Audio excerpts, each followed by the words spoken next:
At 34 years old, Kane has to know he's only going to get so many more kicks at the can.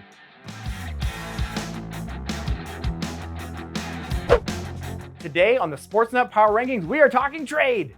I know it's hard to believe, but the 2023 NHL Trade Deadline is less than 2 months away. That means it's time for GMs to stop kicking tires and start pulling triggers on those deals that could put a contender over the top, or in the case of bottom feeders, kickstart that rebuild. A number of big names have been out there for weeks, even months, but we have to start with a player whose name has been floating out there for a whole year. That is, of course, Jakob Chychrun of the Arizona Coyotes. Now, part of the reason this has been such a drawn-out process is that Chychrun was hurt last year and at the beginning of this season, so injuries really complicated the situation. Well, that's no longer a concern, and since he's come back in November, he's playing some of the best hockey of his career, nearly a point-per-game guy on an offense-challenged Arizona team. This guy would be a huge addition for so many teams, and don't forget, he's under contract at a very team-friendly $4.6 million cap hit for 2 years after this season. The LA Kings, the Ottawa Senators, the Edmonton Oilers, all these teams have been linked to the 24-year-old left shot defenseman, but you have to know with a guy this young, so good, 70% of the league is going to be calling on Chychrun. All right, from stud blue liner to star scoring winger, let's talk about Patrick Kane. Reading the stories out of Chicago at the beginning of the year, you really got the sense Kane was agonizing about the decision of whether to leave Chicago via trade or whether he would stick with the only team he's ever known and try and see them through a rebuild. Well, it feels like that decision has been made for him as the losses pile up in Chicago, and at 34 years old,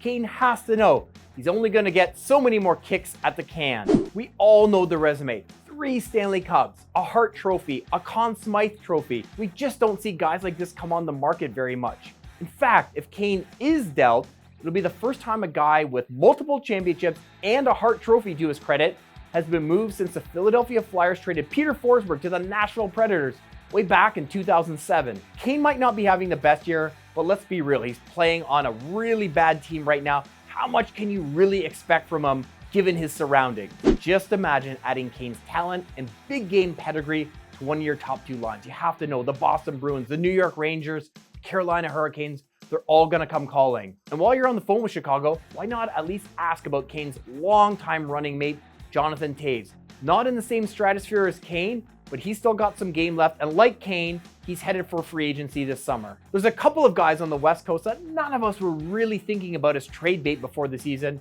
But here we are talking about the potential for new homes for both Erik Carlson of the San Jose Sharks and Vancouver captain Bo Horvat. Both guys are having monster years, with Horvat on pace to set a career best for goals, and Carlson showing, after years of battling injuries, that he can still be the preeminent force from the back end in the NHL. The Horvat situation is a little less complicated because his contract is up at the end of the year. You'd only be looking at squeezing him in for the next few months unless he signs an extension with a new team. Now, Carlson's a different beast. His $11.5 million cap hit, that's the highest hit for any defenseman in the league. And he's got 4 more years left on that contract. That said, the way he's playing, the chance to add such a game breaker from the back end, you know teams are working overtime figuring out how they can make it work.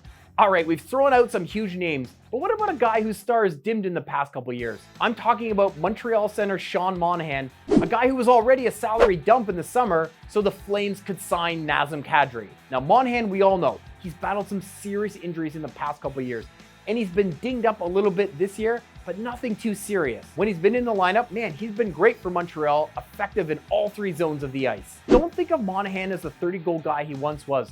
Think of him more along the lines of a Nick Bonino type, the pivot who fit in so well behind Sidney Crosby and Evgeny Malkin on Pittsburgh teams that won championships in 2016 and 17. Bonino was so important and so good for those Pittsburgh teams, and Monahan's all-around game could really add center depth to any contender looking for it, which is usually all of them. Now let's get a look at the full ranking. The Leafs have to be all in this year. Maybe there's a way to make a Jakob Chychrun or Patrick Kane trade work. The Rangers have been heavily linked to Patrick Kane. He's a New York State native. He'd look great playing at Madison Square Garden. The Edmonton Oilers, Final Four team last year. What do they need to get over the top? Is there a move for a winger or a defenseman that could help?